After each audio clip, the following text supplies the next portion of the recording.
Bonjour à tous. Dans cette partie, nous allons nous intéresser au repérage.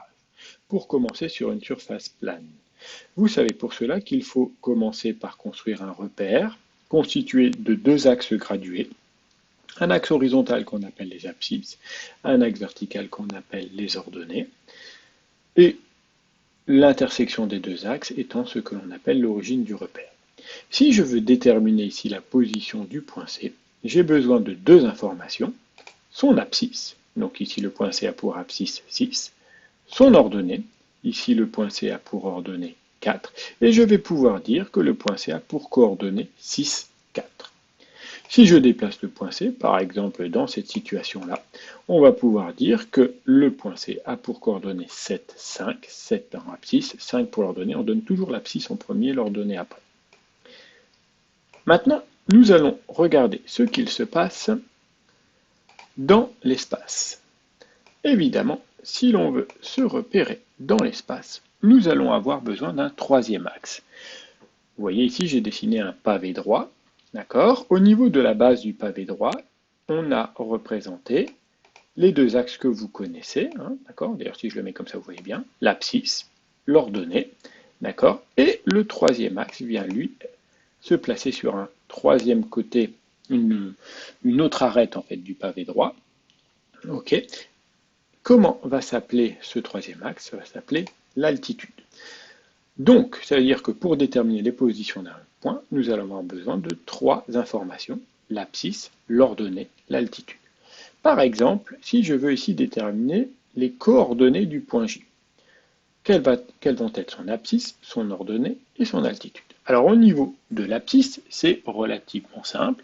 Vous retrouvez ici l'abscisse par rapport à l'axe rouge, et l'abscisse est de 6. D'ailleurs, regardez, je le remets en position comme tout à l'heure. Le point J, il est là-haut. Vous avez ici son abscisse 6, son ordonnée 4. D'accord? Et donc, au niveau de l'altitude, on est monté de 2 graduations, donc l'altitude est de 2. Donc les coordonnées du point J seront 6, 4 et 2. Donc 6 en abscisse, 4 en ordonnée, 2 en altitude. D'accord? Dans cet ordre, on met toujours l'abscisse, l'ordonnée et l'altitude après. Déplaçons un petit peu la situation pour voir une autre possibilité. Donc par exemple, hop, voilà. Alors quelles vont être les coordonnées là à nouveau du point J dans cette situation-là? Au niveau de l'abscisse, vous retrouvez ici 7. Au niveau de l'ordonnée, alors on voit peut-être pas très bien, donc je vais bouger, mais on retrouve ici 5 au niveau de l'ordonnée. D'accord? Et au niveau de l'altitude, nous sommes montés de 3. Donc 7, 5, 3. Donc les coordonnées du point J sont maintenant 7, 5 et 3.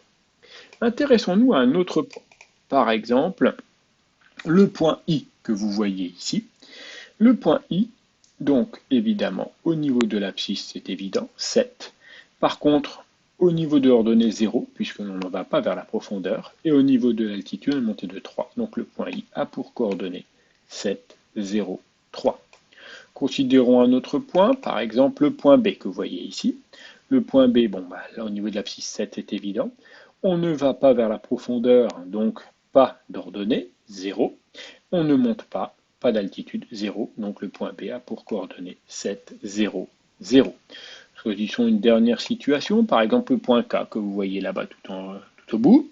Le point K, donc au niveau de son ordonnée, on retrouve les 5. Au niveau de l'abscisse en rouge, il n'y en a pas, puisqu'on ne va pas dans cette direction. Et par contre, on monte de 3 carreaux, de 3 graduations. Donc le point K a pour coordonnées 0 en abscisse, 5 en ordonnée et 3 au niveau de l'altitude.